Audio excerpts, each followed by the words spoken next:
Okay, so I was just informed that it's actually best 2 out of 3 for top 4 and finals. So we're going to be doing another battle against the previous team. I gotta write it back down. He leads with Dragapult this time.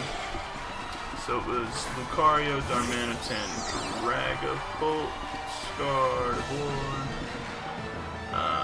Gyarados, and who was last? Charizard. He actually leads with Dragapult this time. I'm just gonna throw off a Moonblast because it should do insane damage.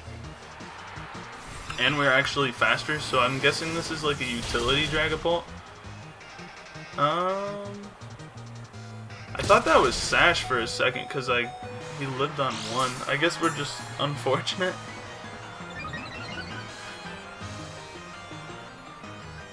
Oh, he's a Life Orb. Okay. Well, I will take that trade every single day. Last game, our Rabambi did nothing. It was some fodder. In comes Lucario. He might just go straight for Thunder Punch here. Predicting me to switch. I'm gonna predict him to predict me to switch, which may be overdoing it because there's not really a reason to do this. And the more I talk about it, the less I want to do it. So I think it's definitely just the safest thing to go straight into Aegislash here, and we'll keep our Rabambi for fodder again later, like last game. Because even if he goes for Thunder Punch, it doesn't do that much here. It does what? Yeah, less than a 4. So I could have made a strong play there and went for Stun Spore or a Sticky Web. I don't think it was that great though. It wasn't worth risking him just going for Bullet Punch and getting a free kill. He just goes for Thunder Punch again. That's interesting.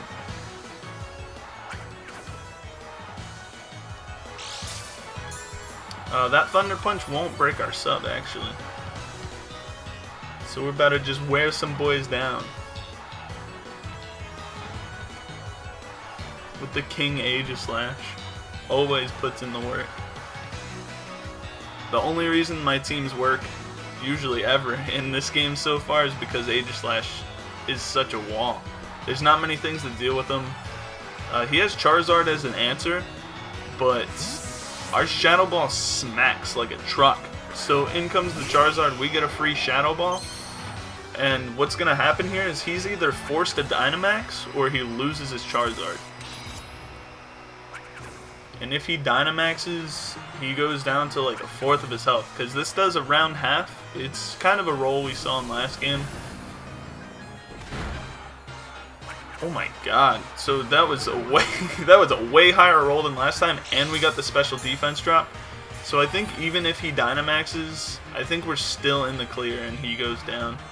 Which is huge. Getting rid of Charizard that easily is really big. He goes for Flamethrower, it's going to break our sub, but his Charizard's going to go down. So this game's definitely looking very clean.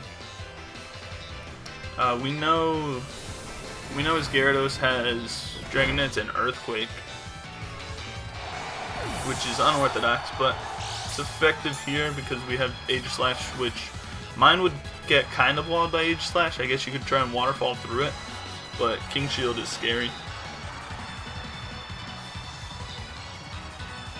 Now, if he goes into Gyarados, then we're in a weird situation because we are in Blade form.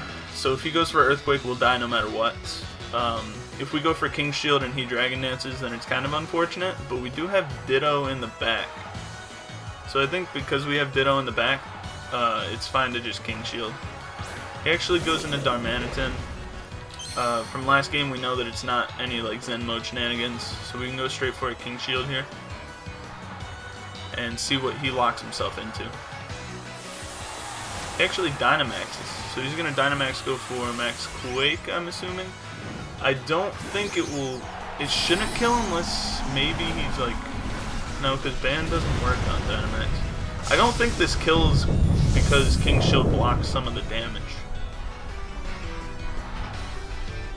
But if we lose Aegislash, we're in a little bit of trouble. I think we live this because the protected self will block some of the damage, and switching into shield form we go up to 160 defense, which is pretty hefty. He actually goes for Hailstorm. That's not going to do much at all. Yeah.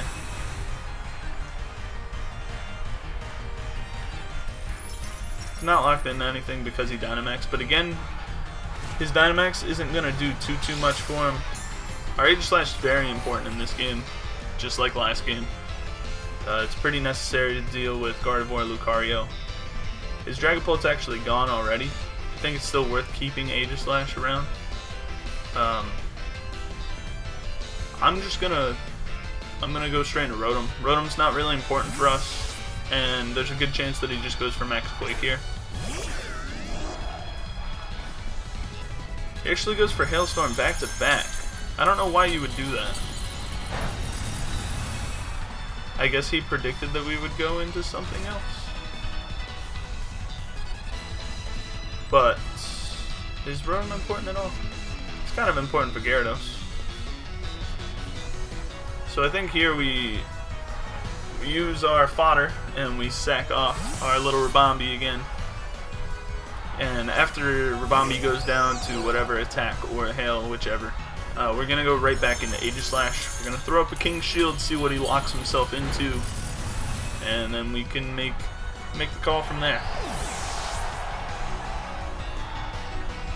So right back into Aegislash.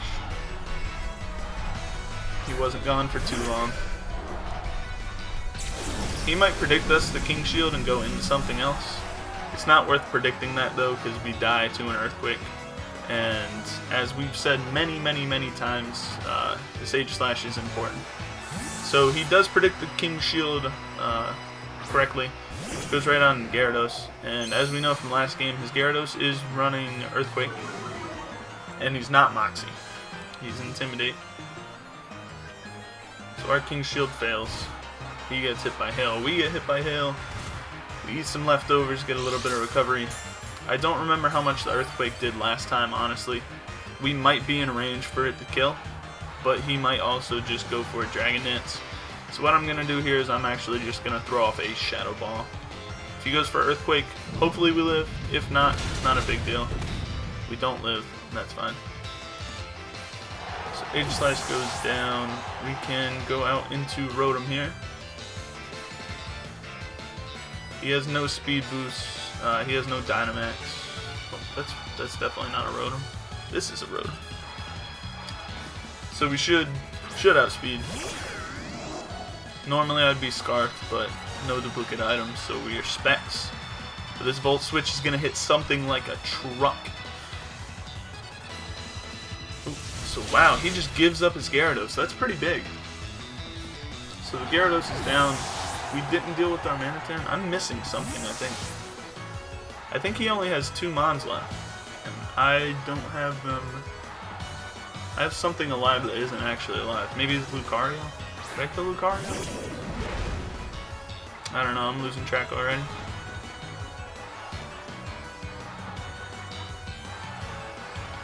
It wasn't Lucario. So, I think here he's gonna go for a Bullet Punch. I'm just gonna risk it and say that we live that. Why does it show? Oh, because he hasn't sent in Gardevoir yet. Okay. I'm gonna go ahead and say that we live.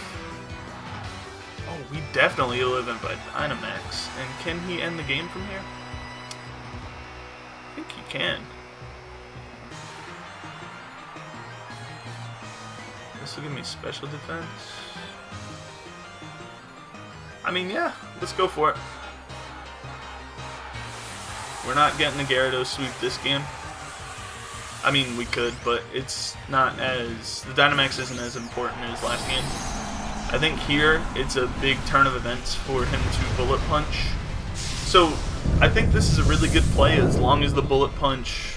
Or as long as our Max Quick kills. As long as our Max Quick kills, then Dynamaxing was definitely the right call. He actually didn't Bullet Punch. He expected to outspeed. The Max Quake does kill. We get a special defense buff. We know that his Gardevoir is Sash, so we can go for a Hailstorm on it. Actually, we don't even need to go for Hailstorm on it. He goes into his own Darman attack. Okay.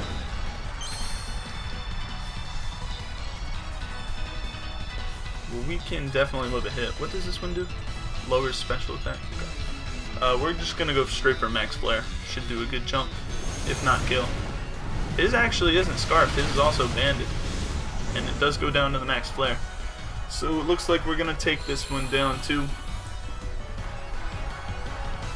This one definitely went a lot smoother than the last one. He gave up his... Oh, he didn't bring his Gardevoir.